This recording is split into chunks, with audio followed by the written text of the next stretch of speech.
Welcome to Project Fear 2.0, which started this week with Keir Starmer and his allies in the Labour Party running up to Northern England to make all kinds of sensational, hysterical, apocalyptic claims about what would happen if the British people dared to vote for Nigel Farage and the Reform Party, if they dared to vote for an alternative to this dreary, failing, broken consensus in Westminster. You might remember Project Fear the first time around. Just before the vote for Brexit, people were told over and over again that if they dared to vote for change, they'd get a year-long recession.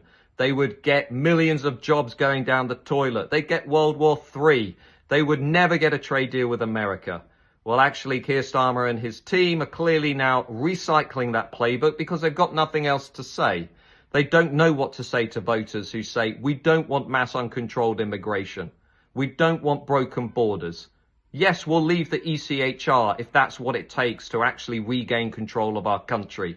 We don't want a London-centric economy. We don't want our leaders consistently prioritising foreigners and illegal migrants, people who break our laws, above the hard-working, tax-paying, law-abiding majority. We don't want two-tier policing, and we don't want a wider culture that is constantly telling us there is something wrong about coming from these islands. That's why people are rebelling against not just Labour, but the entire mainstream political establishment. They've had enough of this extreme experiment that has been imposed on the British people for much of the last 30 years. And now Keir Starmer can see what we've been writing about over at the Substack, mattgoodwin.org, for the last 2 or 3 years, that Reform are going to run through the Red Wall, they're going to run through Northern England, they're going to run through Wales, and they are going to win dozens and dozens of Labour-held seats, including some Tory ones too.